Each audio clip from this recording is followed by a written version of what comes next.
ब्रैथि दुलाराय Assam Thai boxing championship 2022 मायथाइनि जोबथा हाबाफारि उदालगुरि जिल्लानि भेरगाव महकुमानि सिङाव थानाय टंला जौसिन फरायसालिनि गेलेग्रा फोथाराव industry of thigh boxing association Udalguri जिल्लानि बानजायनायाव आसामनि ब्रैथि थाई बक्सिं चेम्पियनशिप 2022 आ अक्ट' 15 जुलाइनिफ्राय लानानै दिनै 17 अक्ट'सिम जानानै दिनै मोजाङै जाफुंनानै थांबाय।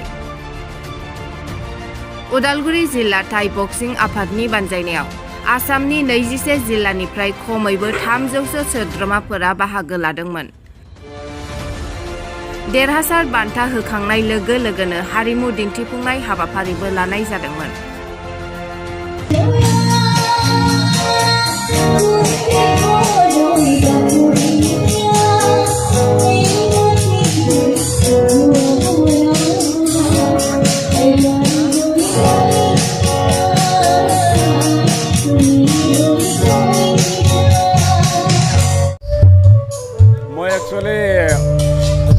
অসম থাই বক্সিং সন্থাৰ কাৰ্যকৰী সভাপতি আৰু কাৰ্যকৰী সভাপতি হিচাপে আমি টংলাত অনুষ্ঠিত কৰিবৰ কাৰণে আমি আয়োজন কৰিছিলোঁ।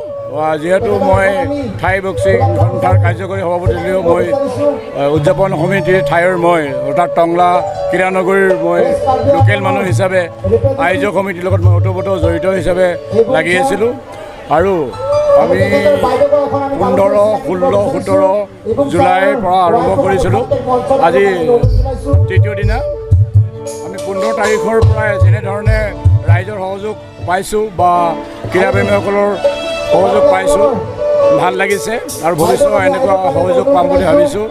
আমি 15, 16, 17 আজি 17 তাৰিখে আমি চূড়ান্ত খেলত উপনীত হ'লেহি। চূড়ান্ত খেলত 21টা ডিষ্ট্ৰিক্টৰ প্ৰায়ভাগ ডিষ্ট্ৰিক্টেই মেডেল পাইছে। আমি বিভিন্ন গ্ৰুপত প্ৰতিযোগিতাখন আয়োজন কৰিছিলোঁ। সাব জুনিয়ৰ ল'ৰা ছোৱালী, জুনিয়ৰ ল'ৰা ছোৱালী আৰু পুৰুষ ছিনিয়ৰ মানে পুৰুষ আৰু মহিলা এই তিনিটা বিভাগতে আমি all Assam Thai boxing championship অনুষ্ঠিত কৰিছিলোঁ। আৰু অতিকৈ ভাল লগা কথা হ'ল যে আমি সাব জুনিয়ৰত একদম প্ৰায় 8-9 বছৰৰ পৰাই আমি শিক্ষকখিনিক পাইছোঁ।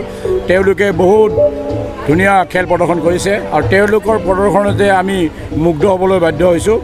তেওঁলোকে অসম তথা ভাৰতৰ ভৱিষ্যতে মানে সুনাম কৰিব। তেওঁলোকৰ বডি লেংগুৱেজতে আমি গম পাইছোঁ।